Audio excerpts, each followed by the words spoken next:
Today's daf we're going to be learning is Bava Batra daf Kufsayin. Today's daf is dedicated by the Hadran family to Katriella in memory of her sister Rebecca and Miriam work, Zichronah Lebracha. The tefillah that through your learning and ours we will find comfort with love from the Hadran family. We're going to get started right now with we were back to this case of two brothers who divided their inheritance and then find out that they had a third brother. Shmuel had said, if you remember, Rav said, Batla machloket, right? Whatever they divided was done incorrectly, and we redivide the property into three. But Shmuel said, no, we do give the third brother his portion, but everybody keeps what they had, gives a bit of what they had, a sixth of what they had to the brother, so the brother ends up with a third. To which the Gemara had asked, we had a question on Rav, we resolved it, then they asked a question on Shmuel. So Rav and Shmuel have both said, I'll try to clarify a bit the question. Again, they're two very different cases. It's a little bit strange that the Gemara connects these, but try to understand, at least from a certain perspective. I found a bit of a better way to explain it.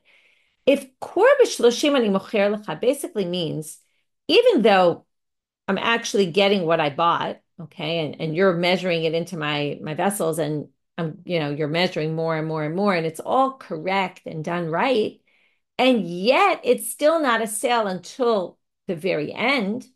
So in this case, when you got something incorrectly, shouldn't Shmuel think that it's not really valid and what you got originally? That's the idea here, that this Korban Shloshim was done correctly, and yet it's still not a sale until it's final. So wouldn't we say the same thing? Again, it's not really the same thing, but wouldn't we say that when you divide the property incorrectly, for sure it shouldn't work? To which the Gemara says, yeah, it's really not the same thing, but you could come up with a bunch of different reasons why this isn't the same. But the Gemara answers at the top of our daf, Hatam avi Rabbana milta denichale lemocher v'nichale lelokech.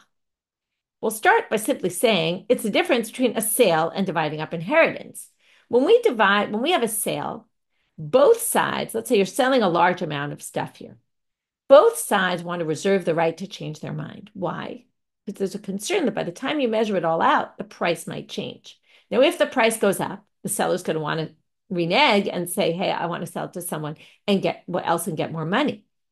If the price goes down, the buyer is going to want to cancel it and go buy it for cheaper. So since it's in the interest of both of them to keep things open, maybe something better will come along. Therefore, it's not final until they get everything. But we're going to differentiate between that and inheritance. Inheritance, and we saw this before, everyone kind of wants to finish with inheritance division, right? You don't want to end up in this, right? First of all, there's no price fluctuation issue really, especially, if we're assuming we're talking about dividing up land. It's not like one land will go up and one land will go down. I mean, it is theoretically possible, but unlikely. And the brothers just want to be finished with this because until they have it, it's not actually theirs, right? And then, they could be arguing with the brother about how to best invest this land and what to do with it. And you just want to be done with that as quickly as possible. And therefore, Shmuel says, therefore, it's a full valid sale. And you just have to fix the mistake, which is give the third brother some of your property. Okay, so with that, we finish that section. And now we're moving on to another case of brothers who divide property. Itmar. Achim shechalku uba ba'al chov v'natal chilko shel echad mehem.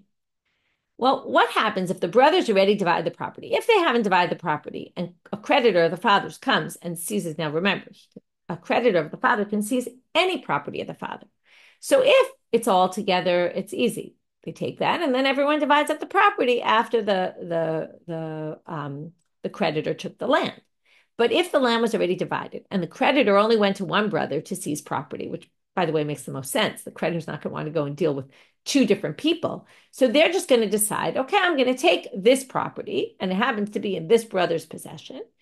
And the creditor comes and seizes the property. Now, this brother says, hey, that's not fair, right? The other brother got his land and I'm now stuck that my land got seized for this obligation that was the father's obligation. We were both jointly responsible for that. So what happens in this case? Rav Amal batla machloket. Rav says same thing as before. We basically undo the division that happened previously, and everybody gets now 50% of what's left. Okay, assuming there's two brothers here. And again, assuming we're not talking about that there was a bechor here and there's Pishnaim, again, it doesn't really matter. Just for the purposes of simplicity, let's just say 50-50. Ushmuel Amar, now this is going to be the same structure we're going to see in the next section, which is we're going to have three opinions. The Gemara first is going to say, what are the three opinions? And then the Gemara is going to explain the three opinions, what the basis of their argument is. Ushmuel Amar Vitel. Shmuel says, basically, in other words, tough luck on the brother who got property seized. Nothing you can do. You got that land, that was yours. You ended up, too bad on you. Viter means you gave up, meaning you gave up your rights to any shared property and any shared responsibility when you took your land. So if he happened to take it from you, sorry. Rav Asi Amar notil revia bekarka u revia b'ma'ot. We're going to understand this in two different ways. It's just interesting. So we'll take the time to read the two interpretations of the Rashbam here, where one he quotes Rashi. Rav Asi says you get a quarter in land and a quarter in money. Now, it's either read as a quarter in land and a quarter in money, or a quarter in land or a quarter in money. Okay, there's a big difference, because if you say a quarter in land or a quarter in money, what you're basically saying is you get half of what you think you're deserving of. In other words, Rav said, Batra machloket, and we're going to split everything 50-50. Rav Asi says, you're going to get only a quarter of your brother's property, meaning you should get half, you should get 50-50, but we're going to give you only a quarter. And the brother can decide whether the brother wants to give you it in land, or the brother can decide, what, I'm going to give it to you in cash, okay, money. That's the first interpretation of the Rashbam. The other interpretation is you get half, you get a quarter in land and a quarter in money. Okay, either which way, we're going to have to understand what the basis is, but let's wait right now. So we'll wait because the Gemara is going to explain better. Rav Amal batla machloket. So now we're back to opinion number one, and let's explain. Kasavar, now you might remember this big machloket. When people inherit property, are they viewed as heirs, meaning they're viewed as really all of us own all the property, have a partial ownership in the property of the father, but we hold there's breira, which means that when you get your land and I divide up and I get my piece, you get your piece, it's as if that was mine from the beginning, it's as if that was yours from the beginning. That's based on breira. But really, we're all just part of the estate of the father. We're all heirs. Other people say, no, you really have to purchase the land from the other. And you don't actually do a kinyan of a purchase, but it's as if you all really own all the land. There's no breira that says, oh, if you take this, then it turns out your brother never really owned this. No, everyone has ownership rights to everything. So when you get your part, you actually have to buy out your brother from the other part. So why is that relevant here? Well, it's very relevant, and it depends whether, now here it's going to depend on whether, if you're a buyer, there's two ways to be a buyer. You can be a buyer who bought with a guarantee, or you can be a buyer who bought without a guarantee. So that's the background. Let's go and read it inside before I fill in all the blanks. So Rav says, Batla machloket, why? The brothers are all equally part of this estate. And even though you got this part and you got that part, really, it's all part of the inheritance of the father. You're just heirs of the father. So if the father had an obligation that was taken from one brother, well, you didn't buy that portion off from your other brother. You all share equal responsibility. So if that happens, we put everything back in the pot and we redivide it. Shmuel Amar Viter. Why? Because Kasavar Achim Shachku Lekuchotein. It's like they purchased it one from the other. Now he has to add, and you're like someone who bought it without a guarantee. And therefore, when the brothers buy their land, this is in addition to what we normally say, it's either yoresh or lokach. But now you have to define it, you a lokach with achrayut or not. If you bought with a guarantee, then you would also be able to get the land back from the other brother. But since you bought and you're like a buyer without a guarantee, that's how Shmuel views you. As if, right, we each said, look, we're getting our part. Whatever happens, happens now. I'm taking mine, you're taking mine. Now, why is this in everyone's interest? Because it's in everyone's interest not to be responsible for someone else's land, right? You want to be done with your brother, okay? As much as we love each other, right? We don't want to have financial battles with each other, right? The same issues that go on today went on then, and you want to be done. So no achrayut, we're done. No responsibility whatsoever. That's the way Shmuel views it. And therefore, if they took it from you, it's your tough luck. Rav Asi, so what's Rav Asi's issue? Now we're going to go with the first interpretation of the Rashbam, how he reads this line. Which in other words, the Rashbam says, either we hold like Rav or we hold like Shmuel. We're not sure what to do. What does Sumchus say when there's money in doubt? Okay, remember, there's a big machloket. What do you do? Sumchus says we split it 50-50, right? Therefore, you get a quarter. But the brother who's giving you the land can decide maybe he wants to give you money instead. Okay? Now, that's one way of understanding it. Why he give you money instead is a good question, according to this. Because if you're Rav, you would get land. If you're Shmuel, you would get nothing. So it should be you get land. So it's a little bit of a weakness in the Rashbam. The second interpretation is that the Rashbam is actually, that Rav Asi is actually deliberating, are you like Yorshim or like Lekuchot with Achrayut? Meaning, okay, it has nothing to do with Mamon and Mutaba Safek and Cholkin. No matter if you're a Yoresh, then the land goes to the brother, 50%, right? You redivide the land. If you're a Lekuach be'achrayut, with a guarantee, then you'd also have to pay back, right? Both those cases you would have to pay back. And that's why you do get 50%, okay? You get the full 50% you're owed. But if you're a Yoresh, then you have to give back land. If you're a Lekuach b'achrayut, you bought it, but with a guarantee. So when you buy land with a guarantee and you go back to right, someone sees the property, they can pay you back in money. So because it was based on a loan and the loan was money, they can pay you back in money. So that's what Rav Asi's suffix is. It's not do we hold like Rav or Shmuel. It's do we hold like Rav or do we hold like a different position, which is you're a lakuach be'achrayut. You're a buyer with a guarantee, which then means you get, and then it's read literally as half in land and as a quarter in land and a quarter in money, because if the other brother wants, they can pay you out in money. They don't have to give you land. Since it's a sefek, so based on the first sefek, you'd have to give land. Based on the second sefek, you could give money. So we do 50-50. Half of the money, half of what you owe, you give in land. Half of what you owe, you give in money. And that's a different explanation. Okay, so in the first explanation, it was a doubt whether he owes like Rav Shmuel and comes up with this compromise, which, by the way, we've seen before. Rav Shmuel, I didn't look it up, but you can try to do a search where you find Rav Shmuel and Rav Asi together. And I remember sugyot that we had where Rav said one thing, Shmuel said another thing, and Rav Asi had this third position. He would have to look there and see, is it a compromise between the two or is it a third? I seem to remember. Also, he had either a bit of a compromise or maybe it was viewed as a little bit different than the two of them, but some sort of in between response. So anyway, that's just interesting to see if that's a phenomenon that goes on. It's one of the advantages of Daf Yomi. When you cover so much ground, you sometimes see these patterns that come up, which you don't always notice when you're just learning sugyot. Okay, next. Amar Rav Papa. So now, and this is going to be, again, the same structure. In the next section, now we start to paskin. So Rav Papa says, who do we hold like? Hilchata b'hol haneshmatata mikamtzi. In all these cases, meaning this one and the previous, is mekamtzin. Now, we did see mekamtzin here. So let's go back. What's mekamtzin in the previous case? That was Shmuel. Shmuel had said, that they keep what they have, but they give a part to the brother.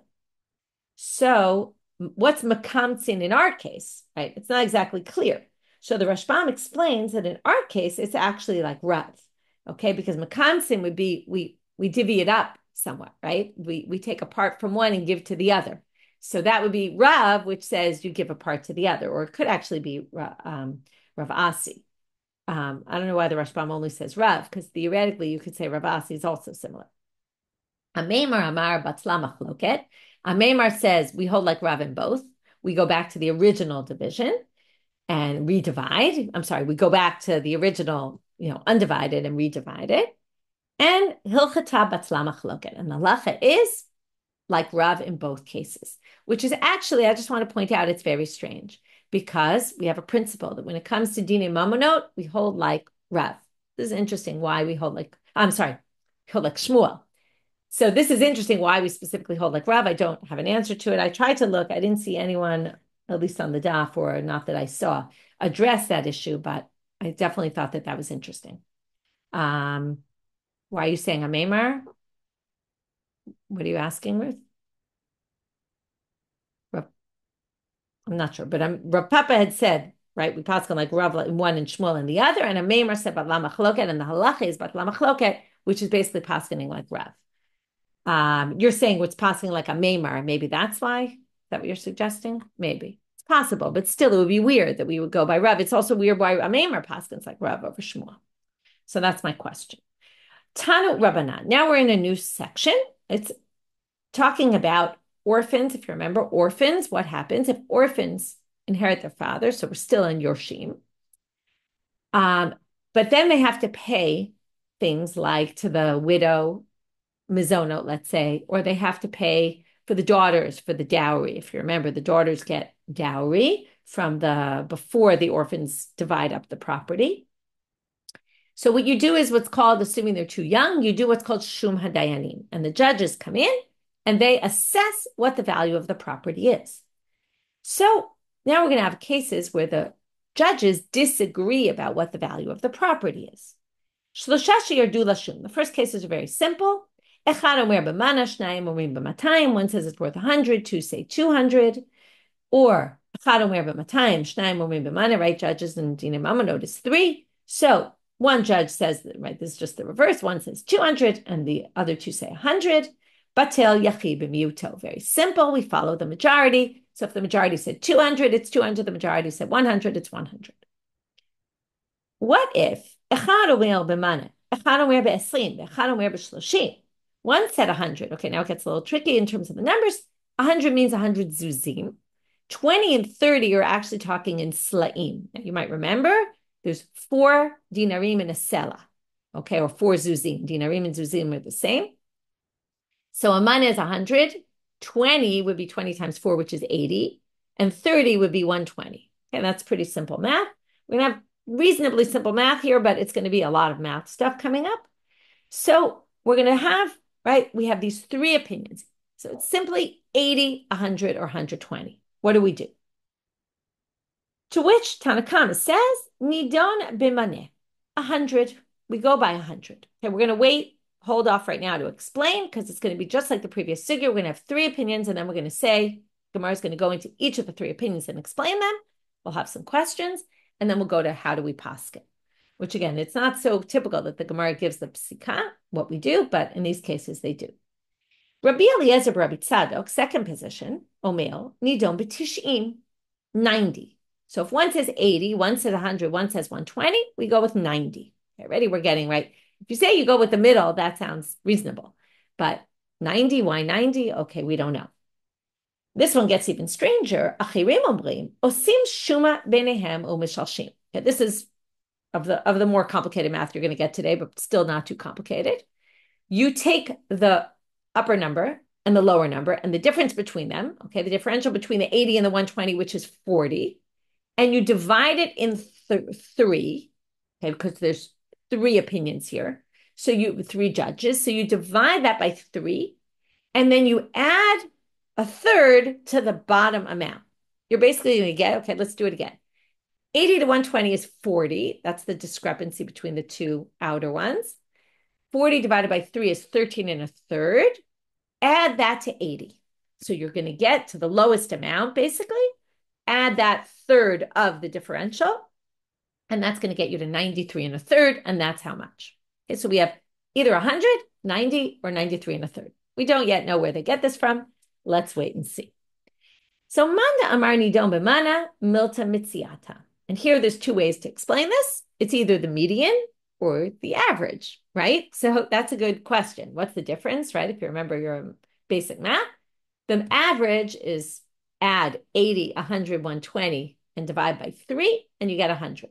The median, which is also 100 in this case, is if you have a set of whatever amount, you take the middle one. So if you go with the middle one, it'll be 100. This isn't a great example because you don't know whether they meant the mean, right? The mean, which is the average, or the median. So it's a good question. The commentaries actually debate whether it's the mean or the median.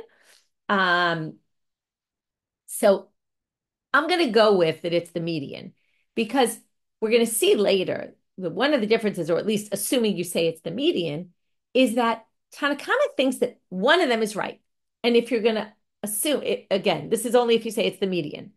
But if you go that way, then we're going to assume that Tanakama thinks one of them is definitely right. And if you're going to have to choose between the three, you're going to pick the middle one, as this is the one who's right. So if it was 80, 90, and a 120, we would also go with 90. Okay? Let's just go with that opinion, although, again, some people might say otherwise. Rabbi Eliezer bar Rabbi Tzadok over here. Now, Rabbi Eliezer bar Rabbi Tzadok and Acherim are basically assuming that everybody made a mistake. If you have three different opinions, it must be nobody's right. And then the question is, how do we determine then, though, what the error was? Okay, and here you're going to have some creative explanations here, or particularly Acherim is a little creative. Rabbi Eliezer bar Rabbi Tzadok omer nidon b'tish'in. Why? Kasaval ha'ar tish'in shaveh. Okay, turning now to Amud Bet. He holds the lamb must really be valued at 90. Like we said, everyone made a mistake, and it must be the true value is 90. How does he get to that?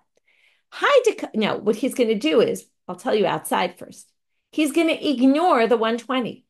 Okay, now why is he ignoring this? And we'll see, the Gemara is going to say basically why you're ignoring the 120, and they're going to explain it, but I want to give you the background before, and according to the way the Rashbam understands it, which is, you've heard of the phrase tafasta meruba lo tafasta, right? If tafasta muat tafasta, tafasta meruba lo tafasta. Okay, we often understand that is, right? It means if you took a little, you got it. If you took too much, you didn't get anything. Because if you try to do too much, right, you might end up with nothing. But it's also used as a halachic thing, which is if you go over, right? Like in The Price is Right, if you guess the wrong price, right, you go over, you bust. If you went over, then you're clearly wrong. Like we always go with the lower amount when it comes to monetary issues. We're going to assume always whoever said the highest is really not, right? They went over. So basically, we're going to ignore the top guy entirely. And then now you can figure it out. Well, everybody made a mistake. We're assuming everyone's wrong. So if you basically take 80 and 100 into consideration, well, if everyone made a mistake, the one who said 20, which is 80, right? 20 times 4 is 80, basically was 10 under his assessment. And the one who said 100, it was 10 over. And that's how we get to 90.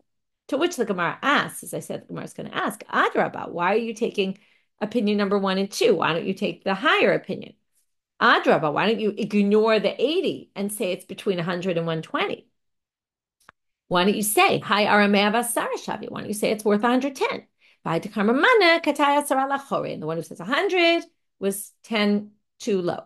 The one who said 30, which is 30 times 4, 120, Patai Asara Kame was 10 too much, said 10 too much.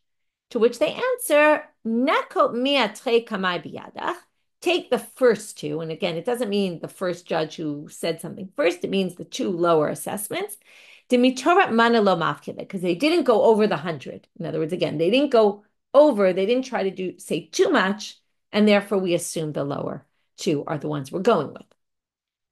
Now we get to Acherim. Acherim Mobri. And it's going to be very similar to Rabbi Yaakov with one difference. Because again, they're going to ignore the top guy, but not entirely. Because remember the opinion. Osim shuma benehenu mishalshim. We do take the 120 opinion into consideration when we figure out this number of how much were they mistaken by? And we say basically, again, we take the difference between the highest and the lowest. So we don't ignore the highest entirely. We take the difference, we divide it in 3.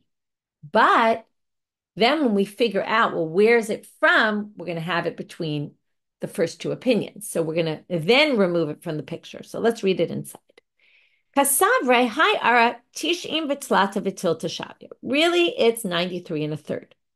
The high did, because that was, remember, a third is 13 and a third. That's a third of 40, which was the differential. And we add that to the 80. Why do we do that? Why do we add it to the 80? Because we assume the one who said 20, which is 80, was basically 13 and a third under. Behind the Ka'amar Mana, now this is a line that's not going to make much sense. The one who said 100, Hatai Tleis Arvatil Lakame, was 13 and a third over. Well, if the real amount is 93.3, and the guy who said 100 was 6.7 off. Okay, or 6.67 off. So why do we say he was 13 and a third off? That doesn't really make sense. Well, he really was 13 and a third off, which would get him to 106.6, because that's 13 and a third over 93.3. Ubedin hu delema tfei. He really wanted to say 106.6. In other words, when he did his assessment, he was clearly off by 13 and a third, and he wanted to say 106.6. However, he decided to just say 100. Why? Well, Haidelo Ka'amar, the reason why he didn't actually say 106.6 and instead went down to 100 was Savar Mistai de Kamatfina Kulehaya Chavre. He said, I don't want to differ too much from my friend. I know that there's an assumption here that everybody knows the other opinions. So he knew the other guy was saying 80, and he didn't want to differ so much. He didn't want to, that guy said 80, I'm going to say 106.6. So he lowered it to 100. Okay, it's a little bit like peer pressure, not exactly peer pressure, but it led him to change a little bit what he said, right? It's not necessarily it's peer pressure. It's saying, oh, he said such a low amount, I must be off somewhat, and lowered it to 100. But in his real assessment, he came up with 106. And that's the assumption here, that because it was someone who said 120, we're assuming that the difference between the three is this 1/3 of the differential, and that everyone's off a third from each other. And then he just changed it from what he really thought because of what the other person said.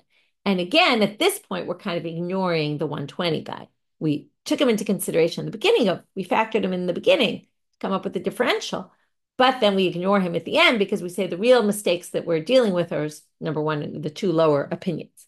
To which, again, the Gemara is going to say, and it's an exact repeat of the previous, which is Adraba. Why don't we do the reverse, an exact repeat, because it's the same type of argument, but the numbers are going to be different. Why don't you say, hi, Aramea v'tzleis tilta shavi? Why don't you say it's worth 113.3? Right? In which case, the 100 guy is off by 13 and a third and underestimated. The one who said 100 is 13 and a third off. And now we can do the same thing with the last guy that we did with the 100 guy.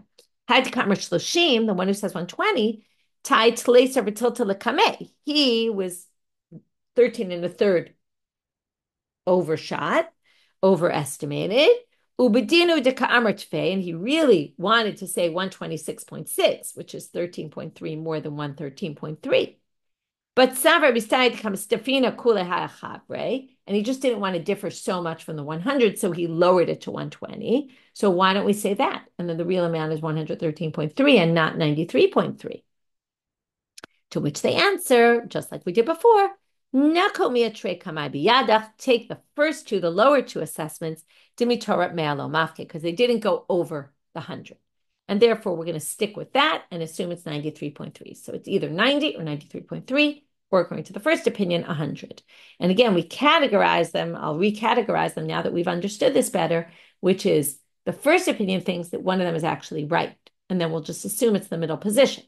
The other two think that everybody is wrong. And then the question is just, right, we somewhat ignore or completely ignore the higher bidder and go with the two lower ones and then come up with either the average between the two or assume that there was both, right? The difference was a third of the whole differential. And then one of them just lowered, right? The higher guy lowered his assessment so as not to differ so much from the other one. And that's how we're going to get to 93 and a third. Now we get to the halacha part. Amar Rafuna halacha ke'acherim. Rafuna actually paskins by this crazy shita of 93 and a third. Amar Rav Asi, tamad acherim lo yadinan, hilchatav avdinan kapatayu. Asi has this great line. He says, the reason for acherim I don't get at all, and we're going to paskin like them, like they have the craziest shita. Why are we paskining like this? And there's another version of this, which is Tanu Dayane Gola. The Dayane Gola had a braita. Usually we say that Shmuel and Karna. We've seen them before. that osim shuma beinehem u'mishalshim, which actually they hold like acherim also. And Amar Rav Huna hilchata kedayanei agola. This is really the same as the previous. It's just a little bit of a variation that it was the dayanei agola who held like the acherim. And then Rav Huna, instead of saying I hold like the acherim, he said I hold like the dayanei agola, who hold like the acherim. In the end, the bottom line is the same. And then on that comment, Amar Rav Asi, Tama dayanei agola lo yadina hilchata avdina kavatayu. Right? We don't even understand them. We're going to paskin like them. So interesting that we have this, in the end, even though they did explain their approach, he kind of thought their approach seems like a bit of a crazy approach and didn't really understand why we're holding that way. Okay, that's the end of this section. So let's summarize our daf until now, because then we're going to start something new. We finished up with Shmuel on the brother, when the third brother's found, and he says everybody keeps their original property. And we said, what about the Korban Shloshim, where you can always renege? And then we said that's different because that's a sale, and this is inheritance, and there's a very different rules for each one because there's different considerations. Then we had the brothers who divide the property, and then somebody comes and seizes for the father's obligation for a loan he had or something, seizes one brother's property. We have 3 opinions, and then 2 opinions about the last opinion, how to understand it. Rav said we reshuffle everything. Everyone's responsible because they're viewed like heirs. Shmuel says you lose out entirely, that brother, and nothing gets moved because the brothers are like buyers without a guarantee. And Rav Asi said either we split this amount, right? The 50% that the brother's supposed to get, we split in half. Each one gets a quarter, or perhaps they get the whole half. It's just half you can give him money, half that. And Rav Asi has some sort of doubt. Either do we hold like Rabbi Shmuel, or do we hold like Yorshim, or lekuchot with a guarantee, the buyers with a guarantee. Then we had the second issue, machloket, between 3, which was about when the judges assess the property and they each have a different amount. What do we do? How do we determine? Do we go with the median or perhaps the average? Or do we go with either the average between the bottom 2 or a third of the differential? We added to the bottom opinion. And then we explained each of those opinions. And in both cases, we had psikat halacha at the end. Now we're going to go to a new mission. Ha'omer l'chavero, and we're going to finish this at the beginning of tomorrow's daf and finish the chapter. Ha'omer l'chavero, and then we're going to get into nachala and a whole new topic, which, like I said, we kind of ended here with nachala as a transition into the next section. Ha'omer l'chavero chatzi sadeh ani mocher lecha. So somebody sells to another person half of his field. Mishamnin beinehem, which is a big question what this means. Okay, but we'll go with the interpretation that it's from the language of shuma. Okay, it could be shaman, which is a different way, but we're going to go with shuma, which is they assess the value of the whole property. V'notel chatzi sadeh, and then it gives him the value, right? Okay, if the whole field is worth 100, so he'll get 50's worth of value. We'll talk about this more in the Gemara, what exactly this means. And he gets half the field. If you say, I'm selling you the southern half of the field.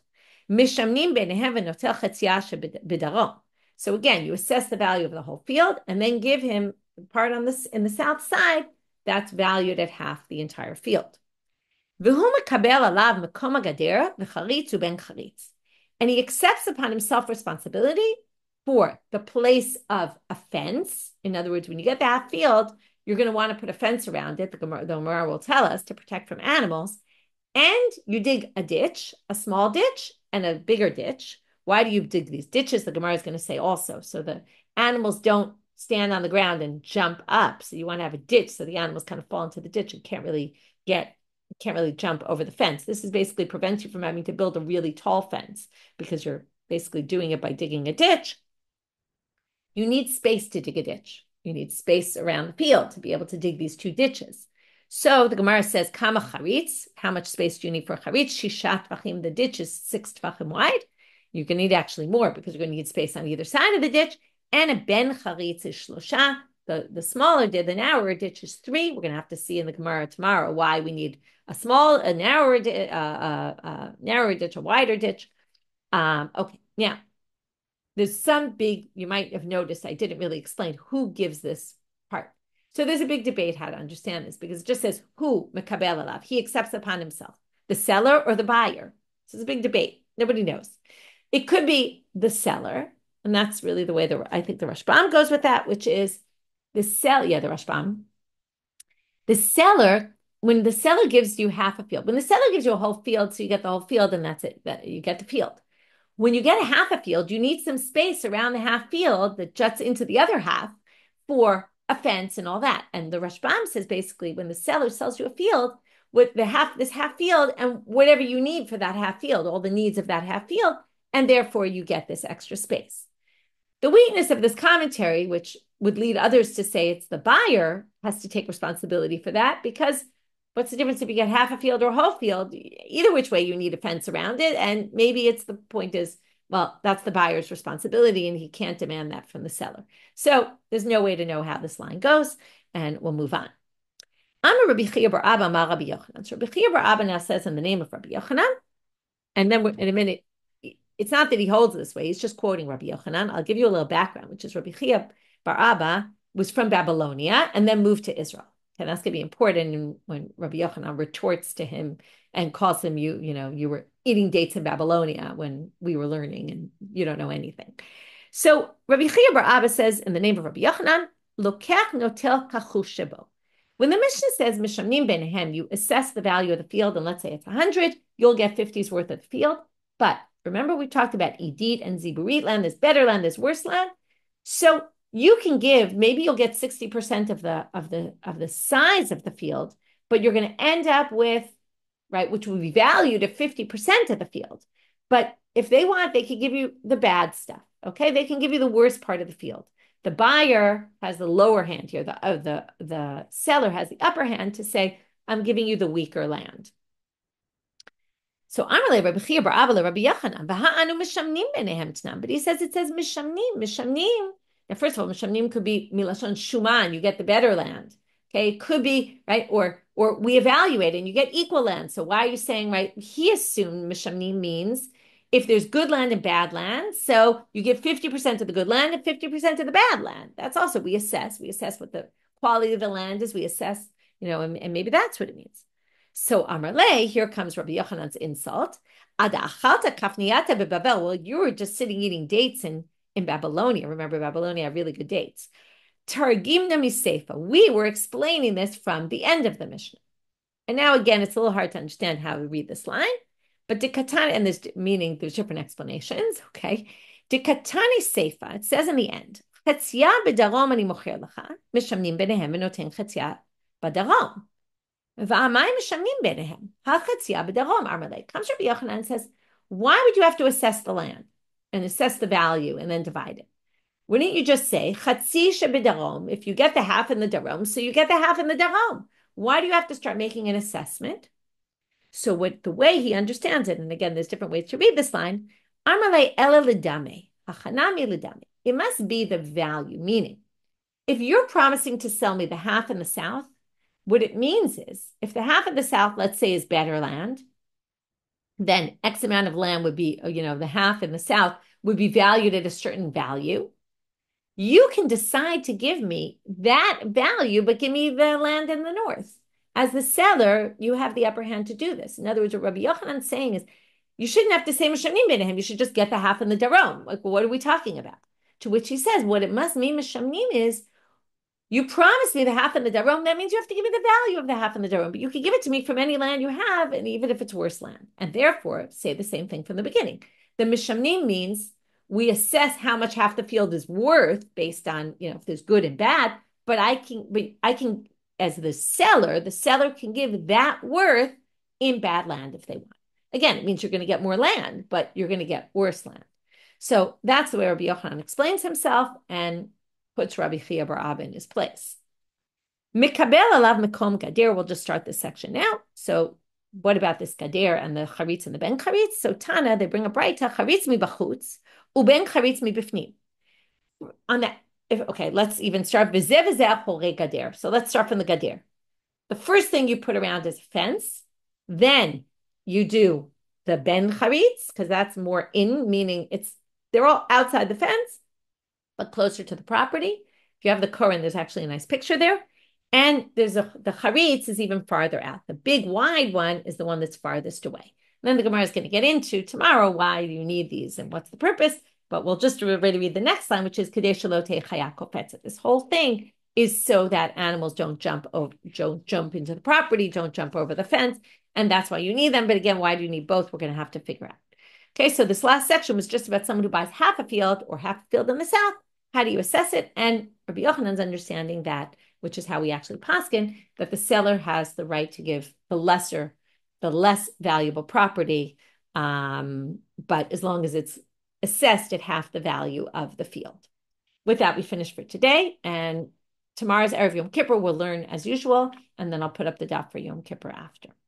Okay, wishing everyone a good day.